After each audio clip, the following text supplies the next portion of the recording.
ibyishimo tuba dufite ni uko abadusiganye n'umwami bajyanye uko aramunezeza iyo natwe niko azagumya kutunezeza murabona ko n'ubu uyu munsi yatunejeje nkaba ndi gushimira Imana rero uburyo yamuhaye kwambuka yabaye nk'uhatinda aho yari amaze iminsi nyine ari hafi ari ku nkombe y'uruzi ndatekereza ko ku cyumweru abateranye cyashize mwarabibonye mbese pe yari ari ku nkombe yenda kwambuka ariko nabyo biba bikwiriye ngo ahagere ubundi banamutegure neza kugira ngo abone uko yiyambukira nta bibazo ubwo rero mu masaha mu gitondo kwa gatanu niho yaciyeho maze yigira nyine aho badapfa kandi twabishimiye Imana rero n'ubundi ntabwo twe tuba tubabaye nka babandi ariko nanone namwe twakifuza ko mwamenye igituma tutababara n'ukuri mwabyifuza kuko uku nguku siko natwe twari tumeze umuntu yatuvagamo tukumva nitwe dupfuye ahubwo ariko kuri ubu atuvamo tukumva tugize ishyari tukumva nitwe twakagombye kugenda ibyo bintu bidutera kumera gutyo natekereza ko rwose namwe mwagira amahirwe mukamenya impamvu yabyo kuko urupfu ruba hejuru y'abantu bose kereka uwamenya ayo mahirwe uburyo nabwo yarwigaranzura bwaba urw'umubiri bwaba urwo n'ubundi abantu bazapfa ruhindisha abantu umushyitsi ariko nanone Imana hari icyo yakoze kugira ngo tujye hejuru y'ibyo byose rwaba urw'iteka rwaba n'urw'umubiri tuba hejuru kubera icyo Imana yakoze reka rero nsabe mwene data Patrice aze ababwira ijambo ry'Imana ryatuma namwe imitima yanyu yururuka mukabaho noneho mudatinya urupfu ahubwo mwishimiye kuva mw'uyu mubiri mukambara kudapfa umuvandimwe niba hari nadufashe mu minota mikeya ubundi turakomeza tubabwira izindi gahunda zikurikira Imana kubw'umuvandimwe wacu Imana yashimye gukura mu isi dore ko nabwo umuntu ntajya yivamo igihe kitaragera iyo igihe kitaragera umuntu aba ahari akagumya gukora ibyo Imana yagennye ko akora iyo rero bitararangira byose ntabwo umuntu agenda ariko buryo iyo umuntu agiye biba bigaragaza ko ibyo Imana yagennye azakora byose bigejeje ku musozo biba akarusho rero iyo avuye mu isi ari umukiranutsi cyangwa ari umukristo nanone biba byiza cyane kurushaho kuko Yohana bihishuriwe yari yavuze ngo hahirwa abapfa bapfiriye mu Mwami ngo umwuka akikiriza ngo yengwa uwo muntu aruhuke imiruho n'imihati ngo ariko imirimo ye myiza ijyane nawe imuherekeje umuvandimwe rero wacu ntawe urimo hano amaze iminsi yaragiye icyo bikoze umubiri we ni igitaka tugiye gusubiza mu kindi ariko Imana ishimwe ko n'ubundi kubera ko ari umwuka byari bikwiye ko yisubiza umuntu w'umwuka kandi uyu mubiri urwara uyu mubiri upfa uyu mubiri usonza uyu mubiri ucika intege ntabwo byari bikwiye ko umuntu yabana nawo mu ijuru ubwo mfatikanije nawe mwese gushimira Imana ko yashimye ko umubiri utajya mu ijuru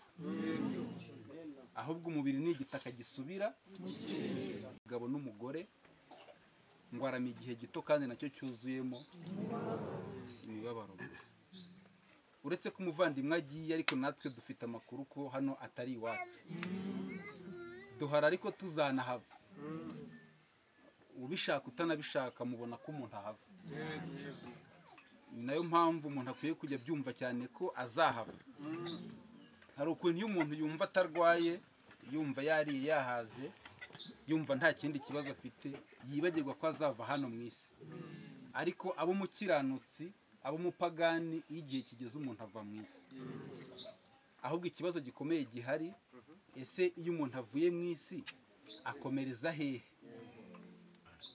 abanyarwanda bajya babivuga mu buryo bwiza bakavuga ngo runaka yavuye ubwo rero umuntu ava mu mubiri byanze bikunze ubwo hari ahajya. Ese aho hantu umuntu ajya ni hehe? Ikibazo rero kirimo gikomeye, aho hantu abantu bajya ni habiri. Yesu ari kubivuga, yabivuze atanga urugero kuri Nyamutunzi na Lazaro, avuga ko iyo umuntu avuye hano hari aho akomereza. Yavuze ko Nyamutunzi yagiye ahantu agiye kuba ababazwa, ariko arindiriye umuriro w'iteka ryose. Lazaro ajya mu gituza cya sekuruza Aburahamu. Ese koko twese uko turi dufite ibyiringiro by'uko nituva mu mubiri tuzasanga sogokuruza Aburahamu? Umuriro utazima. Sinzi wenda bayahari yashyira urutokeza ariko ndumva ntawe.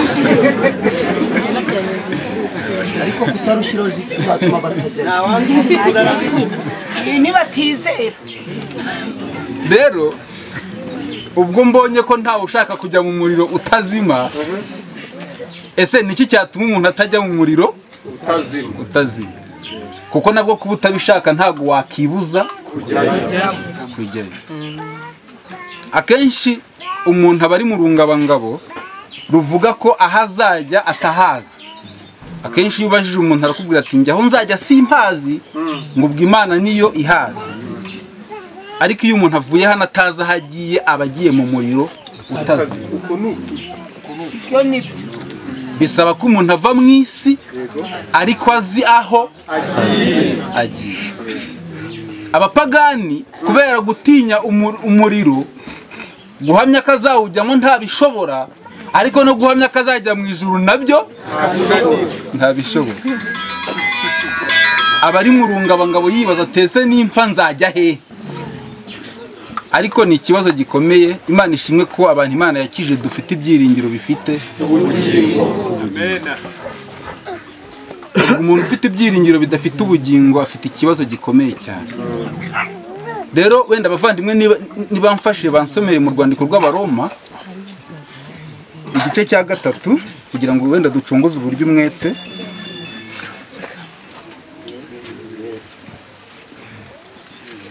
Turebere mu binyarwanda byose.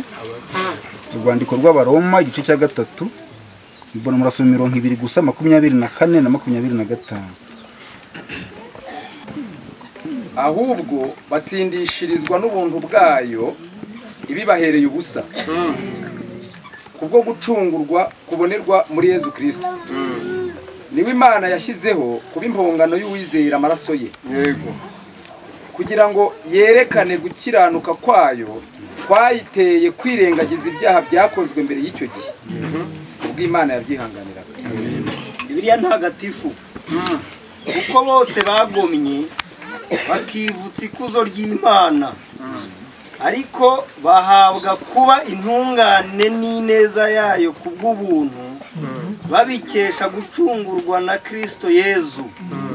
Niwe Imana yagize intangakiru mu maraso ye kubw'ukwemera, kugira ngo igaragaze ubutungane bwayo iyo yarenze ku byaha bya kera. Bibiliya y'ijambo ry'Imana. Kuko bose bakoze ibyaha ntibagera ku kigero cy'ikuzo ry'Imana, ariko none Imana yabahereye ubuntu kuba intungane imbere yayo, babikesha gucungurwa na Yesu Kristo. Niwe Imana yagennye ngo abere abantu icyiru kubw'amaraso yabameneye, babikesha kumwizera.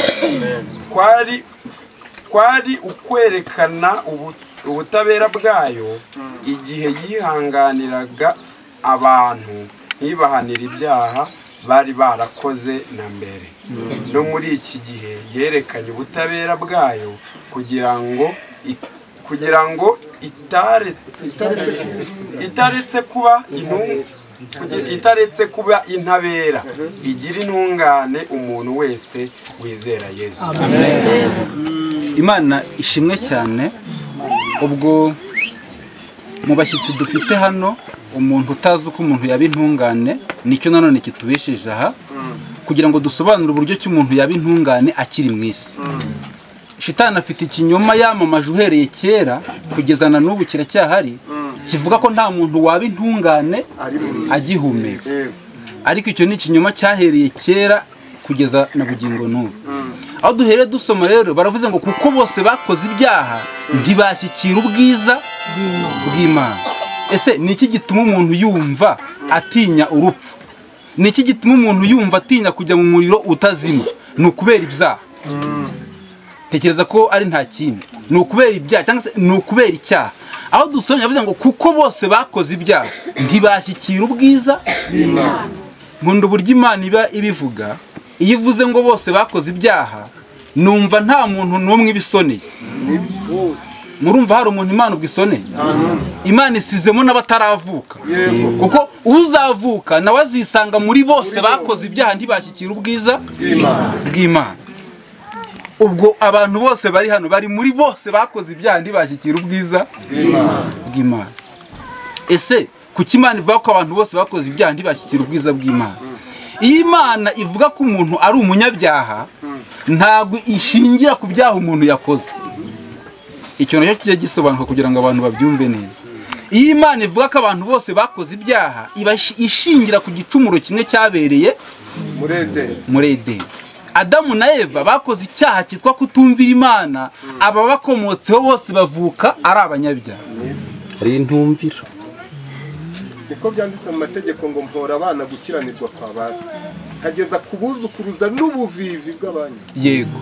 Abaroma 5:18 ngo igicumuro cy'umuntu umwe ari wa Adamu cyatumye abantu bose bahinduka abanyabyaha. Ubwo bishatse kuvuga ngo umuntu utekereza ko ajya umunyabyaha yabonye yabikoze burya si byo. Umuntu aba umunyabyaha uhereye muri kavukire. Nicyo cyatumye Yesu avanga icyabyawe n'umubiri nacyo. Rero umuntu yagize ingorane yo kuvukana icyaha. Icyaha kirakomeye ku rugero rw'uko abantu batajya bacyumva. Iyo utekereje ko iyo urakaye ukoze icyaha nibyo koko ubugikoze, ariko icyaha Imana ivuga ntabwo ari ahubwo icyaha Imana ivuga ni umwuka mubi umuntu yanduriye muri Edeni. Imana yabwiye Adamu na Eva ngo umunsi mwariye ku giti cy'ubwenge bumenyesha ikibi n'icyiza no gupfa muzapfa. Ubwo icyaha ni ukuba umuntu yaragize ubwenge bumumenyesha ikibi n'icyiza, kandi ibyo abantu ntibaba babizi. Abantu batekereza ko icyaha ari cya kintu ujya ukora buri munsi bijya biri gukora. Nkunda uburyo Imana ibinabibara, ntabwo Imana igira arogistire ya buri muntu y'ibyaha ajya akora. Oya, ahubwo niba ukomoka kuri Adamu uri umunyabyaha ubyujuje byose, uri umunyabyaha 100%. Rero wikirirwa ujya muri detail. Ubwo ukomoka kuri Adamu na Eva uri umunyabyaha 100%. Wabikora utabikora. Ni nayo mpamvu abantu bakwiye kubanza kumva neza iby'icyaha. Ese ubw'icyaha ari umwuka mubi umuntu yanduye, umwuka umenyesha umuntu ikibi n'icyiza, ubwo se wabyihanuta? Njya ntangazwa n'ukuntu abantu bihana nakabwira mugenzi we ngo Imana imbabarire ko narakaye cyangwa ko nibye cyangwa ko natukanye. Kikibi gutera ari umwuka mubi w'ikibi, urabikizwa n'iki ko nutahana ubundi uri butahana? Hari ikintu Bibiliya yita kamere y'icyaha. Mu bashyitsi bacu ninde udafite kamere? Ubwo mwese mufite kamere, mufite icyaha, muri abanyabyaha 100%. Kuko igikorwa cyose gikoruzwe na kamere ntabwo Imana igishaka, cyose ni icyaha. Kamere rero ni umwuka mu muntu yanduye uhereye muri Edeni. Ese byagenda bite kugira ngo umuntu akire icyaha? Ese byagenda bite kugira ngo umuntu azabane n'Imana mu ijuru? Ntabwo umuntu ufite icyaha kimwe yabana n'Imana. Hari abantu baba bafite ubuswa, ukumva umuntu ari kuvuga ngo Imana izashyira ngo ku munzani ngo irebe ibyiza ngo yakoze ngo nibibi ngo ubundi ngo bipezanye ngo n'ubuswa bubi. Ntabwo umuntu ufite icyaha kimwe yaba umuntu uzabana n'Imana mu ijuru, ni umuntu w'intungane udafite icyaha na kimwe. Umuntu ahita yibaza ati ubwo byagenda bite kugira ngo mbeho ndafite icyaha na kimwe kandi mfite icyo navukanye nkabishyira mu bikorwa nkora n'ibindi. Kuko ibyaha umuntu akora byera ku cyaha umuntu yavukanye. Umuntu afite icyaha cy'inkomoko yavukanye cyera ibindi. Burya iyo umuntu ari akora ibyaha ni nko kwerekana ati dore n'ubusanzwe ndi umunyabyaha. Byagenda bite kugira ngo umuntu abe intungane mu maso y'Imana? Aho twasomye havuze ngo ahubwo batsindishirizwa n'ubuntu bwayo ibibahereye ubusa. Ubwo se biracyari gukora? Ikindi kinyarwanda bavuze ngo bahabwa kuba intungane n'ineza yayo ku buntu. Imana ishimwe yo ntago ijya yivuguruza. Yari yavuze ngo ibihembo by'ibyaha n'urupfu.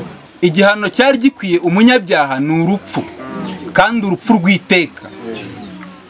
Ariko Imana ishimwe ko yashimye gufata urwo rupfu rw'umunyabyaha irwica Kristo Yesu.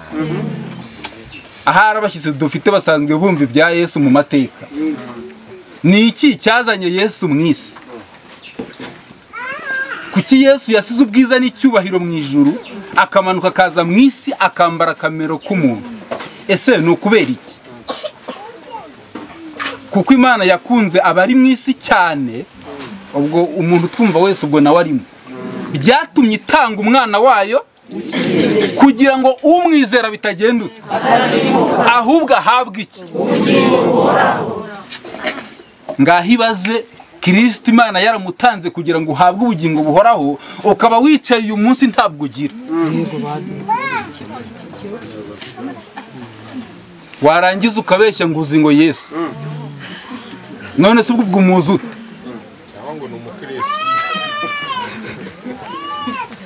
Icyatumye Imana itanga Kristo Yesu kwari ukugira ngo yishyireho ibyaha by'umuntu n'ubugome bwe, ahanwe igihano cy'umunyabyaha. Biba bibabaje iyo umuntu avuga ngo Yesu yarampfiriye ntabyumve. Umuntu akavuga ngo Yesu yarampfiriye, wamubaza ati ese uzajya mu ijuru ngo ntabyo nzi. None se kuba Yesu yaragupfiriye ubwo byamaze iki? Iyo uvuze ngo Yesu yarampfiriye, ubwo ubuhamije ko Yesu yapfuye urupfu rwawe. yarampfiriye. Havuze ngo twatsindishirizwe n'ubuntu bwayo ibiduhereye kubwo gucungurwa kubonerwa muri Yesu Kristo. Iyo umuntu yizeye Kristo Yesu, Imana imugira intungane. Ntabwo wakizera Kristo. N'abantu bajya bavuga ngo twizeye ngo Yesu ariko ngo turi abanyabyaha. Ntabwo ari uba warizeye. Bivuga ko iyo umuntu amwizeye ahabwa ubugingo. Birasaba ngo abantu bizere Kristo Yesu. Ariko bivuga yaravuze ngo niwe nzira akabukura akaba, ngo nta muntu wagera ku Mana atari we umujyanye. Ahandi muri Yohana avanga burira ahandi ngo nabajura. Umuntu rero utekereza ko inzira ijya mu ijuru ica mu idini ryawe ntabwo ari byo. Nta nubwo inzira ijya mu ijuru ica mu masengesho yawe cyangwa mu maturo watuye oya. Ahubwo inzira ijya mu ijuru inyura mu rupfu rwa Yesu Kristo. Bisaba ko umuntu amwemera akamwizera, Imana ikamwihera ubugingo. Imana ishimirwe bene data bose bamaze kwizera Kristo Yesu. Nanjye ubu naramwizeye mfite ubugingo. Imana ishimwe ko mfite ibyiringiro bifite ubugingo. Ntabwo Imana yahana Yesu mu mwanya wanjye ngo nanjye ntabwo yabikora. None ubwo yaduhana turi babiri. Birasaba ngo ibyo bintu umuntu abyumve neza, kugira ngo nuzajye uvuga ngo Yesu yaraguhaniwe uhite wumva ko Imana itazaba ikiguhana. Abantu dufite ijuru twaribonye ku buntu tudakoze. Abakozi rero mufite ikibazo gikomeye. Nta muntu ukorera ijuru uzarijyamo. Ijuru Imana yaritanze ku buntu nk'impano, ahubwo batsindishizwa n'ubuntu bwayo ibibahereye ubusa. Ubuntu n'ubusa biri mu murongo. Ntabwo ijuru rikorerwa, ijuru ni impano. kandi igituma abantu bataribona ni ukubera gutekereza ko barikorera. Sigaho kurikorera, ahubwo wemere ibyo Kristo yakoze mu mwanya wawe. Uregukana ijuru ku buntu ntacyo ukoze. Yesu Kristo abambwa ku musaraba Igorogota, yabambanywe n'ibisambo bibiri, kimwe cyari iburyo ikindi cyari kiri ibumoso. Icyari ibumoso kiravuga kiti nibura umwana w'Imana niwikize natwe, nicyo kitwa kutizera. Icyari iburyo kiravuga ngo byibura twebwe turi kuzira ibyo, ngo ariko uyu wari kuzira ibyo, igisambo kivumbura ko Yesu ari kuzira ibyaha. Bisaba ngo umuntu amenye ko Yesu yazize ibyo atakoze, umenye ko yazize ibyawe. Iyo umenye ko yazize ibyawe, Imana ihita ikwihera ubugingo buhora. Nta kindi gihesha umuntu gukiranuka kiretse kwizera Yesu Kristo. Ni ukwemera mu mutima ko wogejwe n'amaraso ya Yesu Kristo. Imana rero ishimwe cyane, nubwo igicumuro cy'umuntu wari wadamu cyatumye abantu bose bahinduka abanyabyaha, ariko Imana ishimwe ko yaje kudutekerezaho ikatwohereza Kristo Yesu, akaza akishyiraho ibyaha byacu byose na kavukire mbi, agahanwa igihano twari duteganyirijwe kuzahanwa. Yagihanwa kugira ngo umunsi tuzamenye ko tutazaba tugihanwa. Umuntu wumva azahanwa n'Imana ntabwo azi Yesu. Nibyo.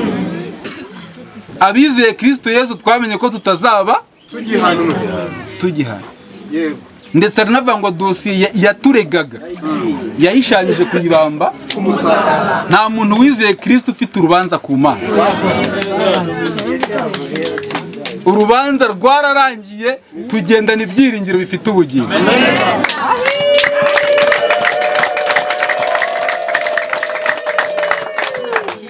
Nyabune wowe ukibaza ngo nimpfa nzajya, menya ko ijuru Imana yari guhaye ku buntu. Iyo umuntu agihumeka aba agifite amahirwe yose yo kuryakira. Ni ukwemera ukizera gusa, ubundi Imana ikakwihera ubugingo buhora. Ni ukumenya ngo ubwo Yesu yapfuye mu mwanya wanjye azize ibyanjye, kumbi njyewe ntacyo nzaba nkizize. Amen. Wazira iki kandi ibyo wari buzira ari byo Kristo yazize? Ntago kujya mu ijuru bikomeye, kujya mu ijuru biroroshye ku muntu wabihishuriye. Amen. Ni ukwemera ukizera gusa, ubundi ukaribona. Abakozi rero ni muruhuke, abakozi ni murekeraho gukora. Ntabwo Imana yigeze isaba umuntu ikintu akora, cyabikoze gukora nabyo byavuye muri Edeni. Adamu na Eva bamaze gukora icyaha cyabakuye muri Edeni, bagiye inyuma y'ingobyi, batangije urugamba rwo kwiremera gukora. Naho byavuye, niyo mpamvu bigisirikirana bugingo n'ubu. Umuntu atangira kwiremekanyiriza ibintu yashaka ko byamwegereza ariko icyo mbikundira, iyo Imana ije n'ubundi ugumya kuvuga ko wambaye ubusa. Ubu abantu bari gukorera ijuru, ubu babwiye ngo Yesu aje mwajyana, mwareba. Ntabwo ushobora kumva mwajyana mu gihe ufite ibyo bicocero. Umuntu yajyanwa n'imirimo ndetse na Yesu nishoboka. Bazatinya guhinduka imbere ye, bazahinduka ubwoba busa, n'ukwiyambura iyo myambaro mibi Yesu akwamikiye y'ubukwe. Wogejwe na Yesu, watunganijwe n'amaraso, Aruta yaguhagije amaraso, mbese imyambaro yawe irera.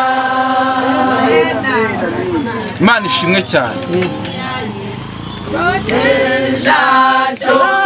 Abantu imitima yabo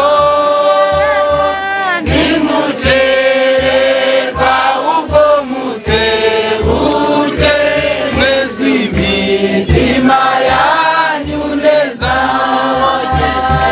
Wogejwe na Yesu, watunganijwe n'amaraso,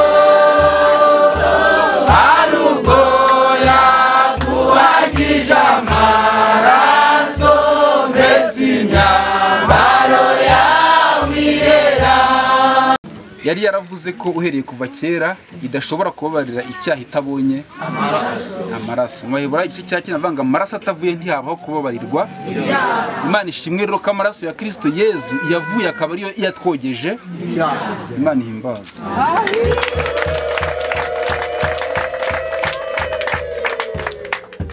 Imana irakoze cyane, ikunze ko kuri uno musozi havugirwa iyi nkuru, yanatuzaniye nyine n'abantu bangana barya. Ibi mwene data ababwiye nibyo Sipera yizeye, bituma Imana imurokora urupfu yabagamo, imuha ubugingo buhoraho. Niyo mpamvu ari we buriya arishimye iyo ari, ariko natwe dusigaye turishimye kubera ko twizeye ibyo mwene data babwiye. Avuze ko igicumuro cy'umuntu cyatumye abantu bose hatavuyemo n'umwe baba abanyabyaha. Wabikora utabikora, kuba uvuka aho hantu byatumye uba umupagani cyangwa se byatumye uba umunyabyaha. Ariko nanone avuze ko hari ikindi gikorwa cyakozwe n'umuntu umwe, nanone gituma abantu bose baba abakiranutsi iyo ubyizeye. Numvaga rero ndi gushimira Imana ko ubwo ari bwo butumwa bwiza isi yose ikeneye kubwirwa. Erega hagiye haduka n'ubundi butumwa. Abadive nabo baje bazanye ngo ni ubutumwa. Abaporo baza bazanye ubutumwa ngo buzura umwuka. Abakatolika nabo baza bazanye ubutumwa ngo Bikira Mariya bamwungutse. Ariko ibyo byose ntabwo bwari ubutumwa, kuko n'ubundi umuntu abijyamo akagumya kuba uko yaraje. Ariko inkuru nziza yikugezeho ni kurangira uburyo wabaye umunyabyaha utari wakora na kimwe, ubundi gahita inakumenyesha uburyo waba umukiranutsi ntacyo ukoze. Kandi ibyo nibyo bigira umuntu umukiranutsi imbere y'Imana. Ubwo rero nasabira abari bari kumva b'Imana yararitse kwemera ibyo bintu bakabyizeza umutima. Mu Baroma niho habivuga yuko umuntu yizeza umutima ibyo Imana arimo ibabwira, ngo Imana ikamubara ngo yabyatuza akanwa kabageje ntabwo ari ibintu byinshi, nuko nguko. Imana ihimbazwe. Uyu muvandimwe wacu, uyu mubiri wa mwene data, afite aho yavukiye. Ivuko rya mbere nyine rirahari aho yambariye umubiri, ariko nanone Imana ikimara kumubyara nawe umutima Imana imaye kubyizeza, yahawe umubyeyi nk'itorero ryo kubugeza. Ari umukobwa. Reka umusaza Celestine aze ababwire Sipera yari mu ntoki igihe yari akiri kubugeza, mu magambo make cyane.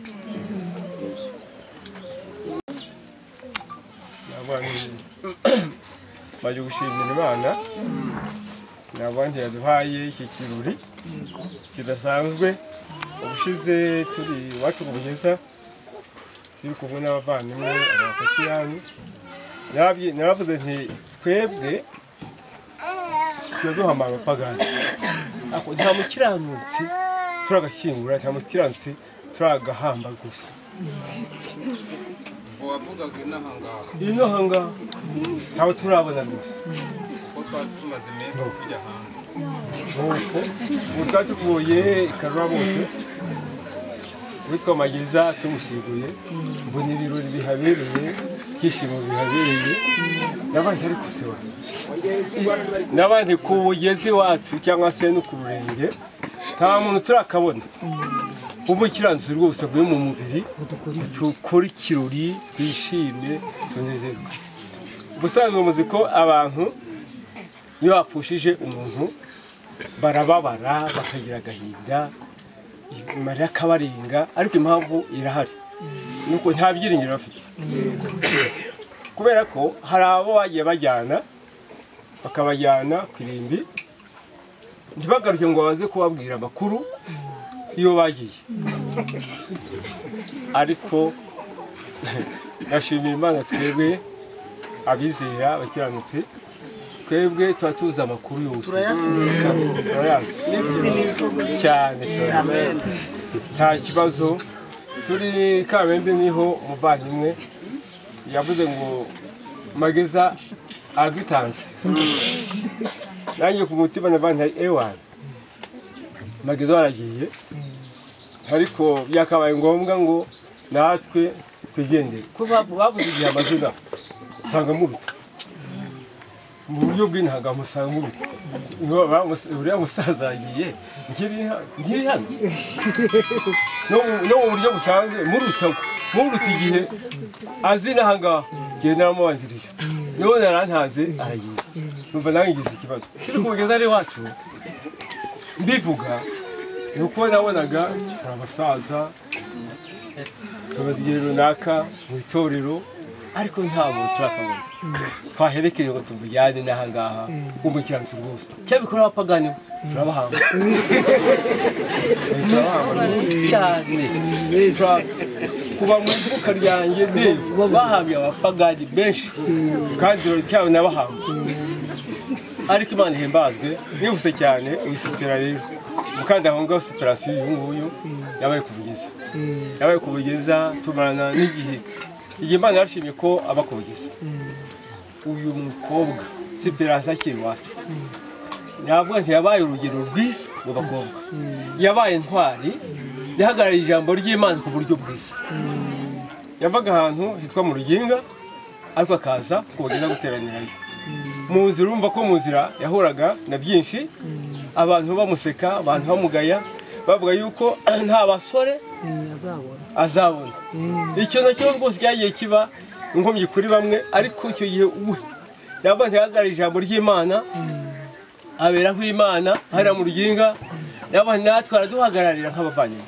amen ukuri twaramushimiye kugeza ubwo Imana yo mu ijuru yo ntawe yibura uko ibigenza ni mu musore yamumuha rwose uzi ko usanga mu bantu b'inangaha usanga birukanka ngo bagiye gushakisha uburyo basenga kugira ngo babone ko babona abasore ariko we yazi ko umusore we ahari ku Mana ejo ari bahari mwarabwigishije yego gusa nyine muri make nibutse cyane Esperance yabaye umutagatifu mwiza atubera umutagatifu mwiza atubera umukobwa mwiza tumuherekeza neza kubwiza twishimye n'umuryango wabo barabizi tuba hariya mu Ruginga twe twari duhari nabo barabizi tuhagaze ni barabizi ukuntu ubukwe bwakozwe barabizi ntawe ujya kwihara nabo barahari barabizi rwose ukuntu twahabaye barabizi n'ibyahakorewe barabizi yuko Esperance yahavuye neza barabizi nta kibazo n'umuryango wabo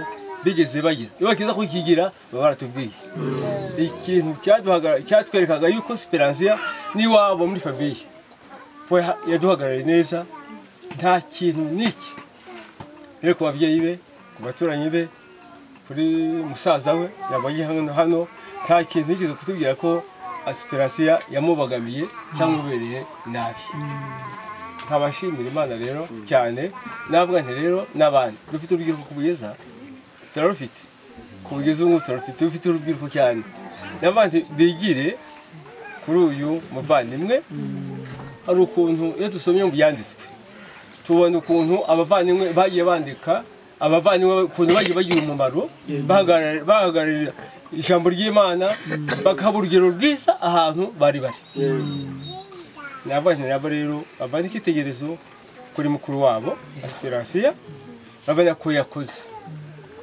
igihe kirangiye kandi umukozi iteka ryose yakoze akarangiza imirimo ye nanjye igituma ntaravina hari ibyo gikora naho ubundi nange yagombye kugenda ariko basubijyana kubera ko chef ntabwo araba ubutumwa ntabwo ari nk'ubutumwa nabumpa ntabwo nzararira nzahita ndigeze shimira Imana rero bwa mushiki wacu numva tugatumye impagara shimira Imana nuko yabaye intwari nziza kandi anageze ntangaha ku rurenge nabandi yabaye intwari tuvuze amateka ye twagiye tuyumva amateka ya mushiki wacu ukuntu hagarije ijambo ry'Imana hano ku rurenge twagiye dukurikirana amateka ye kugira ngo kubera ko yaraje ari ambasaderi atumwe avuye ku bugezi ageze hano nabwo arahagarara kugira ngo nabo baraza kuza kubumva aho tumubahereye niba se hako byageze ariko baratubwira amakuru ariko twebwe ayo tubuzi ku bugezi nayo Imana ishimwe himbaza amen.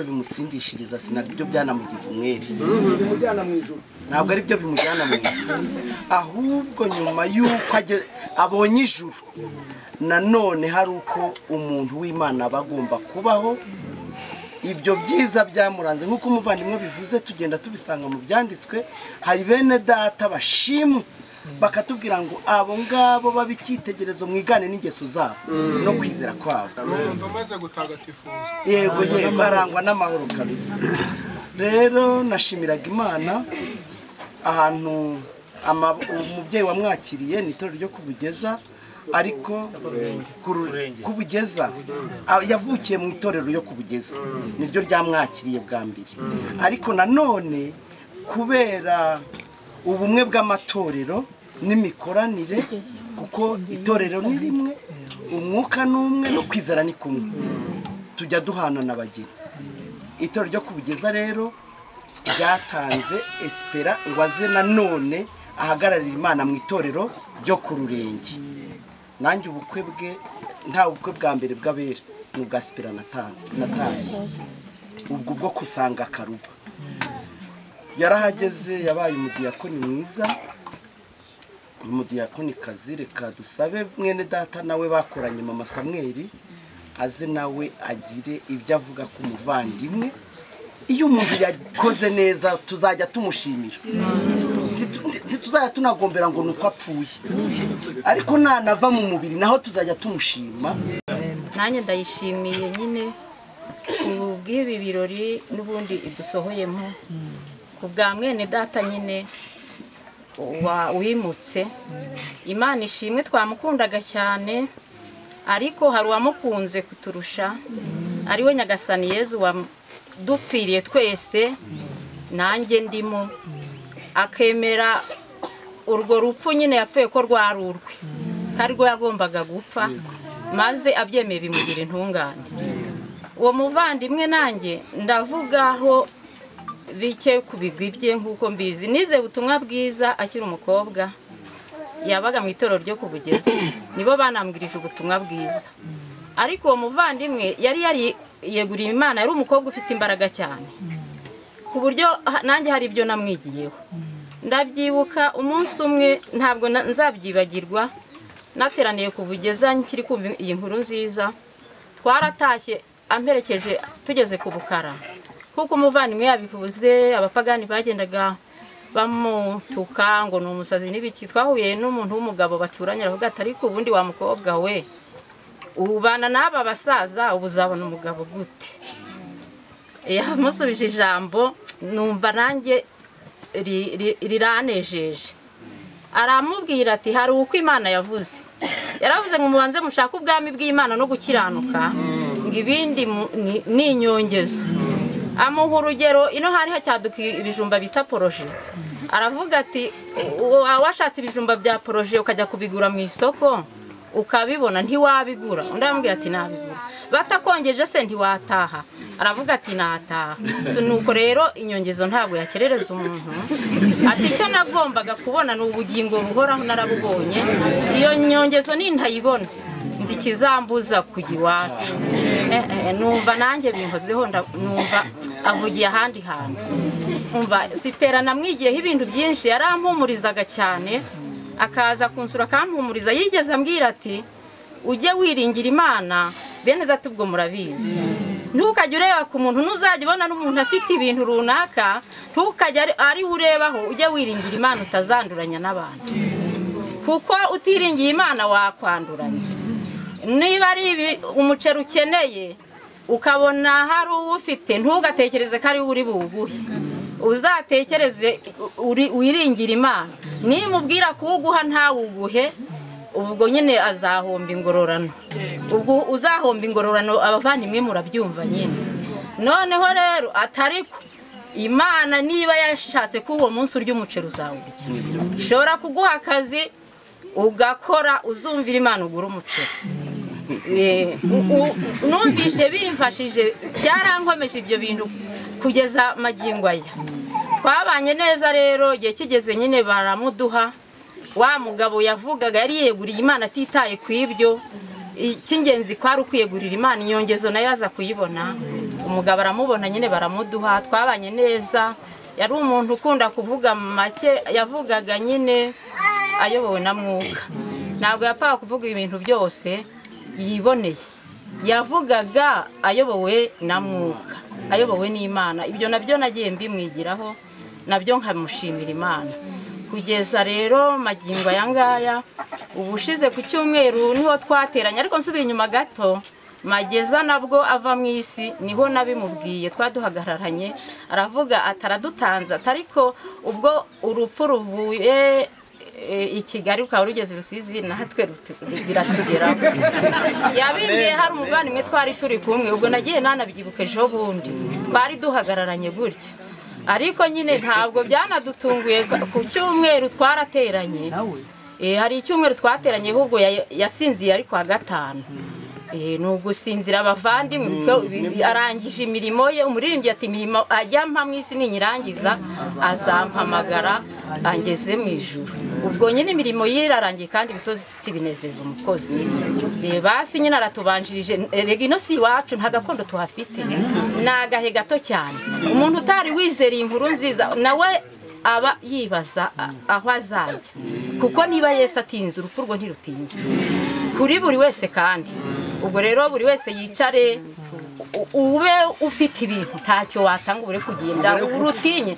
Kera niho umuntu yigeze ambwira utarize ubutumwa bwiza, nanjye nari ntarizera, ati njya numva ntinya gupfa. Ndavuga ntuzamenya n'igihe wapfiriye se.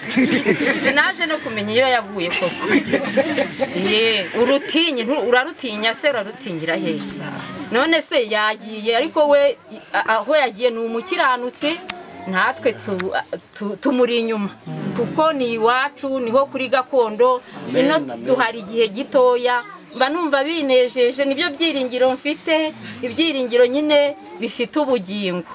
Ubuse nyine iyo ntabigira mba ndiho gute? Njya mbyibazaho, sinzi igihumuriza abantu. Cyakora umuntu afite ibyina aha ngaha, rimwe na rimwe agira amahumbezi ku mutima, rimwe na rimwe, ariko nta mahoro y'akanya gato ntayo. Ariko buri wese ajya yibaza aho azajya umunsi yavuye ino. Ubwo rero nshimiye Imana ku bwa mwene data yaratubanjirije, ariko yatubaniye neza, yari uwo kwifuzwa. Impamvu nyine twifuzaga kubana nawe ku byo yatumariraga, ariko nyine uwamukunze kuturusha, wamwitangiye Nyagasani Yesu, ashimye kumujyana. Ubwo natwe nyine igihe nikigera imirimo yacu irangiye, natwe tuzagenda dusange umucunguzi wacu Nyagasani Yesu. Imana ihimbaze.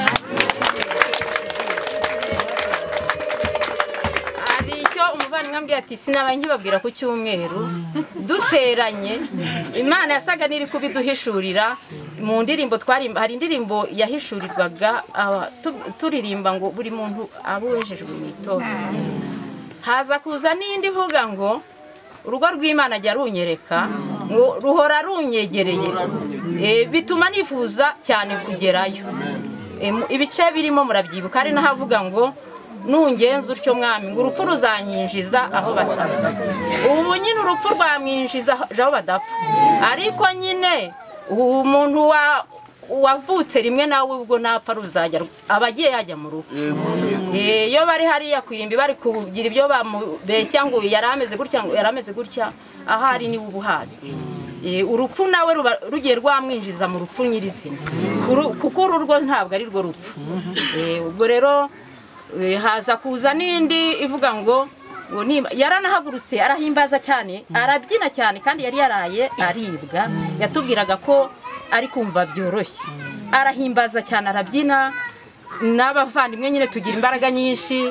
Haza n'indi ivuga ati nimara kurenga ibicu nzabwira iyi si nturabeho.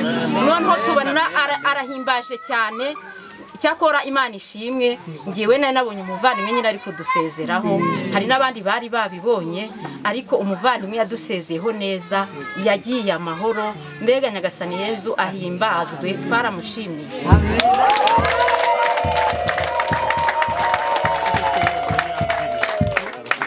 amateka meza kutubwira akajambo kavuga ngo mbese ubaye ugiye nyine wasiga kuri kimusozi bene data batubanira neza mukatubera icyitegererezo tuzahura tubavuga mwaba muhari cyangwa mudahari amen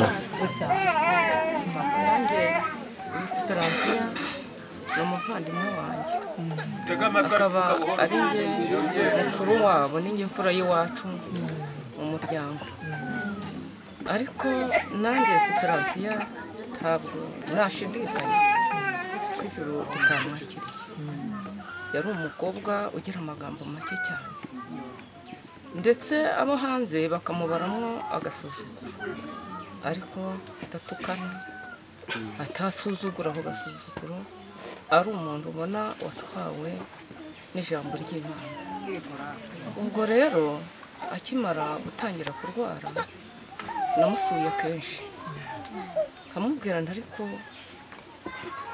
mwene data ndi kubona ubuzima bugusika akambwira ati ngewe ndi muzima nibyo nkongera nkagaruka nkamubwira ariko ko ndi kubona unanuka wuma bimeze akambwira ati ariko se urizera uwizera wese Yesu aramukiza igihe cyarageze ndamubwira ariko Esperanza bwaba ni utamikana se uzajya kurukishwa ni indwara se yakwihangiye wagiye kwa muganga ati ngiye ndi muzima ese ubu ukumva bizanarute ku munota wa nyuma nk'uko uriya mwene data avuze ngo yari ari kubyina nyine ngo ashime Imana niho naryamye mbona abantu bahagaze ku rukeri ku nzu y'amadafari batondekanye gutya bari kuririmba noneho mbona Esperanza yarumye akaboko kameze nk'ishinge umunwa warumye umeze nk'uri kuva ku menyo ariko uko uri kuva ku menyo ari guhimbaza Imana himbaza Imana agira gutya himbaza Imana agira gutya ariko ndamureba umutima uranjye ubwo nazindutse hano mbwira ati ariko Esperanza ko narose inzozi ariko nkarota uri guhimbaza Imana bimeze ute Esperanza yarambwiye ati ariko urizera koko ndamubwira ndi kwizera se kwakura kwivuza arambwira ati ngewe ndi muzima nibyo nta hantu handya ndanarya nta kinanira ati kera ngira umukobwa nagumye kumuhata niho yambwiye ati nari umuntu mutoya nimba ubuto bwanjye bwaragarutse ntabwo ariyo byagutera impungenge mu buzima ndetse ndamubwira ukuntu narebye ku birenge ndamubwira ariko se ko mbona n'ibirenge biri kuma binyonyoka arambwira ati bundi umuntu we yari mutoya arabyibuha wabyibuka byibuha wese n'ibirenge bikabyibuha ati nimba asubiranye ubuto bwanjye ntabwo ari byo byagutera impungenge muvandimwe ngewe ndakomeye kandi ndizeye urumva ubwo twaraganiriye aramperekeza ndataha gutyo ubwo ku wa gatanu twari kumwe ndahagera na murumuna wanjye w'umuherezi ubwo twahageze cyo kora arembye ikintu yavugaga yaravuga ati nimumva amazi ntiyigeze ajugunya akaboko ntiyajugunyaga akaguru ariko wamurebaga mu maso ukabona yatashye ubu rero ubwo batumiye imodoka kumujyana mujyanye bakijya murumuna wanjye atangira kugira ubwoba atashatse kwituma ariko nareba nkabona nabwoba ndavuga ndi humura turajyana ubwo nanjye nashaka kujya kuri wese naragarutse nsanga murumuna wanjye bamubwiye ngo yinjire mu modoka nanjye ndinjira ninjiye abashoferi basubiza hasi ati wowe subirayo ujye gushaka ingemu tumugenda muri babiri, umwe aragenda nibwo rongeye nasubiragayo aragenda, akigerayo twumva rero ngo yaguye ku bitaro nyine mu Bushenge. Nanjye icyo nsaba Imana ubwo bugingo yamuhaye, nanjye Imana ikinkiza kutizera njye kugira ngo ndetse Mwami Imana nabishaka nanjye nzamubona amaso ku maso.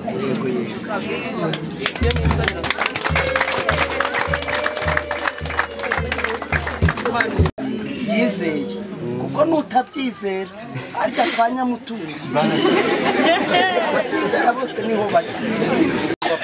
Mwene data no mu kugira intege nke z'umubiri yari akomeye mu mutima, sinabwishe ntabwo yakukiraga umutima imbere y'abanyamahanga n'abatizera, igihe cyose umutima wari ufite imbaraga. Ibyo mbese ijambo ry'Imana ndarishimira kuko ari ryo ryatuzahuye pe.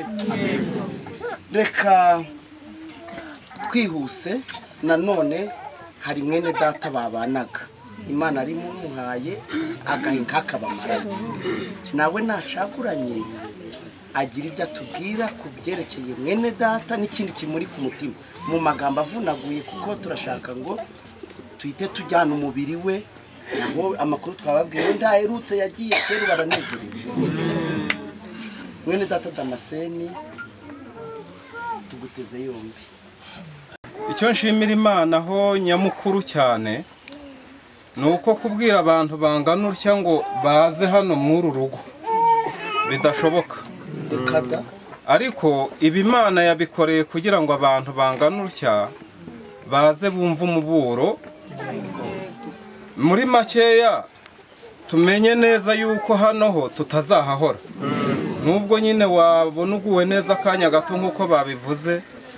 Isi n'uruvange mu mwanya umwe biba byicanze ukumva unaguwe na nabi, ariko niba byanagarukiragaho ahubwo amaherezo ruradukumbanye, ukabona uragiye nkabona ndagiye. Ikibazo naho umuntu ajya nanjye nicyo mbona. Havuga nti rero Imana ishimwe. Uyu sinamuvugaho byinshi cyane, naza gusa n'ugiye kumera nk'usubira muri bimwe mu byo bavuze, gusa yambaniye neza cyane cyane, ariko abiheshwa n'ijambo ry'Imana yemeye nk'uko babivuze. Ni ukuvuga ngo si uko tutagiraga icyo dupfa nk'abantu bafitiye imibiri nyine, ariko nubwo twagiraga icyo dupfa, shima cyane uburyo yagiraga uburyo umwete wo kubona namuretse wakanshaka tukaganira cya kindi kikavaho. Nibyo reka Imana inkomeze. Ntabwo rero mu buryo bw'uyu mubiri navuga nti ndababaye, ariko nabwo ndanishimye kw'iri teraniro ringana utya, kuko n'ubundi mbabare cyane nticyayibuza gukora ibyo ishaka. Ni ukuvuga rero ngo nyamukuru icyo Imana ishaka, ngo kuko izi urupfu rw'umunyabyaha uburyo ajya ahantu ajya ari habi, yashakaga kwiburira abantu. Ejo bundi biza nka biriya n'ibiza biri gukumbanya abantu, byibura bagenda n'ibyiringiro by'umugisha byo kuzabona Umwami Yesu.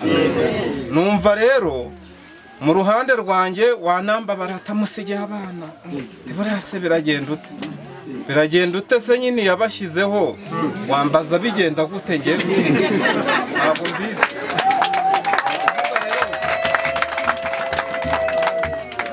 Niyo ntegereje nk'uko ujya ugotwa n'ibibazo ukavuga uti Mana ishobora byose mfasha.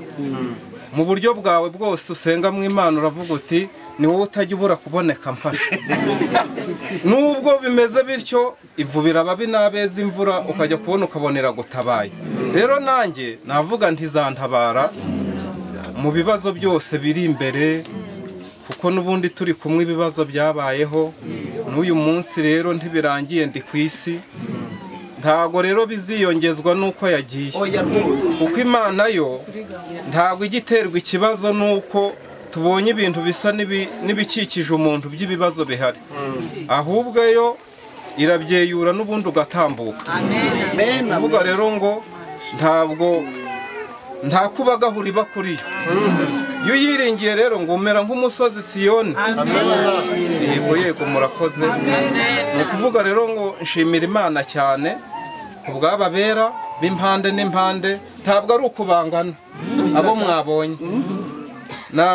Nanjye kubera uko mbazi nari nzi ko mwese gutya turi hamwe, ahubwo ari bo bakabaye bari hano bangana utya, nabwo batarangiye mu magu yo baba, ahubwo bamwe ntibabonetse ku mpamvu z'ubukwe twari tunavuyemo, ingufu zituma umuntu anagera aha zikaba nkeya, n'izindi mpamvu zibaho mu buzima, kuko hari abagiye bantumaho banyoherereza ukuntu Imana ibayoboye. Navuga nti rero Imana ishimwe, shimiye rero abaturanyi nabo n'izindi nshuti, harimo ba Vicenti w'inyamugari ndamuruzi, n'abandi ntarondora barimo, n'abaturanyi ntago nabo yababaniye nabi ku kigero bumva bamuzinutswe, kuko hari uburyo nyine udakora ibyo umuntu ashaka mu ruhande rwa kumva nkaho umubangamiye atari n'ikosa wamukoreye, ariko wakisubiramo neza ukaza kubona burya atigeze anaguhemukira.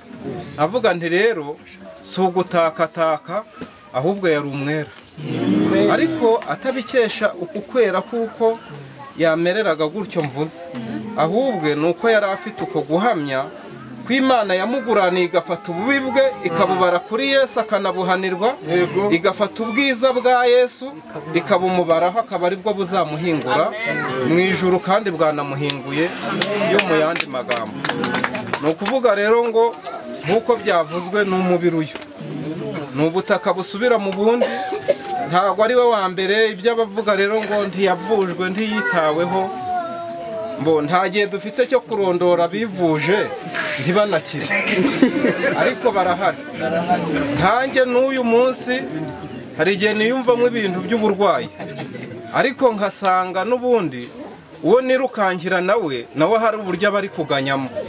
Avuga nti rero uretse uburibwe nkamwegera kugira ngo wenda agire ikintu areba, nawe nicyo nakubwira nunamwegera wumve ko hari nk'akanya yagutera cyangwa kanini kakoroshya uburibwe, ariko ntajya ahagarika urupfu. Ni ukuvuga ngo niyo wagira ute n'abahangakazi bagenda gutya, abandi bagose nk'uko bakikije ariwe uryamye nka hano, abadogiteri bari kumwitaho ntacyo bitanga. Navuga nti rero Imana itashatse ko urama nturama, nubwo wagira ute, iyo yashatse kurama nabwo urarama. Reka mbabaze ko muri bakuru bamwe, niki cyatumaga bakubita umuntu umupanga hano akagwa nka hariya nta muntu uje kumwegura, muzi ko yo kano gato gakomeretse cyane, uvuga ati amaraso aratamushiramo muterure tujyane kwa muganga, wakagwa hariya akava bikaza kugeraho bikanaga ubwabyo bigafata, akagera igihe agakira. Bajya batanga ubuhamya nge ndeba, akavuga uburyo yagiye kubona ariho. Ninde wamukijije? Si Imana se? Ikora ibirenze ibyo dutekereza. Wirirwa avuga amagambo menshi, navuga nti nawe siwe ni Satani bigira ngo, navuga nti iguha ibyo kuyikorera, ariko ubundi ntago namurangaranye, yangiriraga umumaro. Gusa yari afite kwizera, byo nanjye ndabyemera, kuko yo twabaga turi ku bintu twabaga tumeze neza. Murakoze guhita mushaka guha abantu ku cyo kurya, ariko nanabasaba ngo uwo kigeraho n'uwo kitageraho basi yihangane. Ariko icyo nshimira Imana cyane ni uburyo iri teraniro ribaye hano ku Rurenge, kuba rihabaye ndishimiye Imana. Ababyeyi rero bamumpaye, nta kindi navuga, mwampawe umugeni mwiza. Avuga nti ariko nanone ari njye ari we twese tukaba dufite uwatubengutse ari we Nyagasani Yesu. Aba yamujyanye, ariko n'ejo wakumva abantu bagarutse hati nawe yagiye. Ubwo rero nta mpaka niyo nazitera ntikiyibuza gukora ibyo ikora, ahubwo ndi kumva nyamukuru rya jambo batubwiye ko ari yiha umuntu kuba intungane bitewe no kwemera igihano Yesu yaguhaniwe, ubundi Imana ikahita ikubaraho kwera kwe, ubundi ukabona ijuru udakoreye. Navuga nti ibyo bintu umuntu uri hano nibyo yazirikana akabitahana, ubundi akibera mu idini ry'abamo, ariko afite ibyiringiro by'umugisha ko Yesu aje yamubona.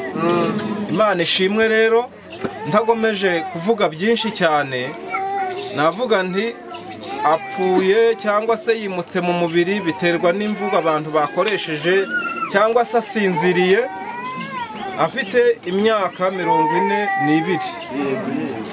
Ni ukuvuga rero ngo mw'ibyo bihe byose rero njyewe aho twabaniye navuga nti icyo nshima cyane ni uko nta gihe na gitoya yigeze yumva nabwo ko muremerereye ku rwego ari buhite ko ajya iwabo, ahubwo yashakaga icyakuraho icyo kibazo, kuko nanone imyaka 16 twarimo tumarana ntabwo yari mikeya kuba yakahukana mukurikije ibiri kujya bibera mu isi.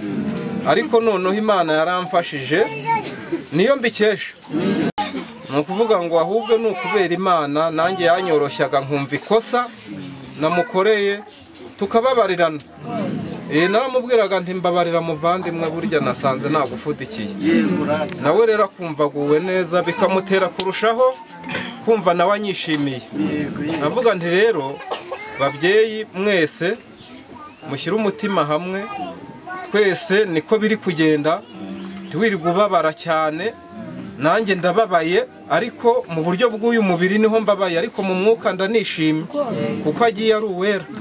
Noneho rero k'uyu mubiri ho nakuvuga ngo muri kumva iby'imvura iri gukorera hirya no hino, abafite amateleviziyo kubw'amaterambere bari no kubyerekana. Ntabwo rero waza kuvuga ngo uyu nguyu ngo niwe urenze abo bandi. Abadakijijwe bari kugenda iyo hirya arabarenze, ariko abakijijwe baho bo ni kimwe. Ni ukuvuga rero ngo twese na ba Pawulo twigana mu byanditswe, na ba Mose n'abandi baragiye banyura mu ubu buryo. Ngo uvuga iby'indwara we nababwira nti mworoshye amagambo, kuko uzasoma muri Bibiliya usange mu ijambo rivuga ngo indwara Elisa yarwaye ngo niyo yaje no kumwica. Elisa yari umuhanuzi, yajyaga azura n'abantu. Nk'uko ari hano ukabona aramubyukije, ariko icyo gihe se we ko atikijije. Ni ukubera ko igihe cyo kigeze, ntawe ukura iryayo, biba byarangiye. Ni ukuvuga rero ngo shimiye Imana n'abavandimwe bitabiriye, n'abaturanyi baje, n'umuryango yaturutsemo wagomeje kumba bugufi ngo dufatanye gutya. Ubwo ni ukuvuga ngo nta no gutinda cyane, turagira ngo icyo bakora bagikore vuba, kugira ngo tujye na hariya nyine turangize igikorwa. Ibyo kugaruka hano byo ntabyo, bimwe byo kugaruka ngo abantu baraza gukaraba, ntabyo tunabona mu ijambo ry'Imana. Ni ibyashyizweho n'abantu bikaremerezwa gutyo nyine, bikaba nabyo ubundi burushye. Ariko gukaraba, twakarabye cyangwa tugiye gukaraba, turahita dukomerezaho, turava hariya babasha kuhagera bajya mu mago nk'uko Imana yabahaye. Ni ukuvuga ngo uwumva cyakora yagaruka hano wese ntago mubuza, ni karibu. Aho kuryama harahari, aza akarabire hano niyumva ari byo bihagije. Uwumva nabwo atanagera ku irimbi aho tugiye, niturangiza hano yigira imuhira, uwumva duherekeza agereyo. Nkaba nshimiye Imana hamwe namwe mwese.